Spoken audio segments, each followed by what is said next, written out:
ಜಗತ್ನೇ ಗೆದ್ನಲ್ಲ ಅಲೆಕ್ಸಾಂಡರು, ಅವನ್ ಸಾಯೋದಕ್ ಮುಂಚೆ ಅವನ್ ಮಂತ್ರಿಗಳನ್ನ ಕರೆದು 3 ಮಾತು ಹೇಳದ್ನಂತೆ. ಏನಂತ?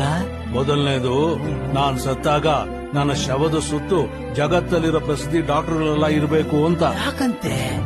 ಪೂರ್ತಿ ಹೇಳೋರ್ಗು ಕೇಳೋ ಪುಣ್ಯಾತ್ಮ.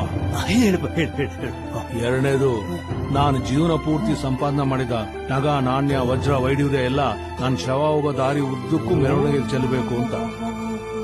ಮೂರನೇದು, ನನ್ನ 2 ಕೈಗಳು ಶವದ ಪೆಟ್ಟಿಯಿಂದ ಹೊರಗಿರ್ಬೇಕು ಅಂತ. ಅಂದ್ರೆ ಜಗತ್ತನೇ ಗೆದ್ದ ರಾಜ ನಾನು, ನನ್ನನ್ನು ಉಳಿಸ್ಕೊಳ್ಳೋದಕ್ಕೆ ಜಗತ್ ಪ್ರಸಿದ್ಧ ಡಾಕ್ಟರ್ಗಳು ಯಾರ ಕೈಯಿಂದನೂ ಆಗಿಲ್ಲ ಅಂದಮೇಲೆ ಭೂಮಿ ಮೇಲೆ ಇದ್ದವನಿಗೆ ಸಾವು ಖಚಿತ. ಎರಡನೇದು, ನಾನ್ ಜೀವನದಲ್ಲಿ ಸಂಪಾದನೆ ಮಾಡಿದ ನಗ, ನಾಣ್ಯ, ವೈಡೂರ್ಯ, ಸಂಪತ್ತೆಲ್ಲ ಯಾವುದು ನನ್ನ ಉಳಿಸಕ್ಕಾಗಿಲ್ಲ ಅಂತ ದಾರಿ ಉದ್ದಕ್ಕೂ ಚೆಲ್ಕೊಂಡೋಗಿದ್ದು. ಮೂರನೇದು, ನಾನಿಷ್ಟೆಲ್ಲಾ ಸಂಪಾದನೆ ಮಾಡಿದ್ರು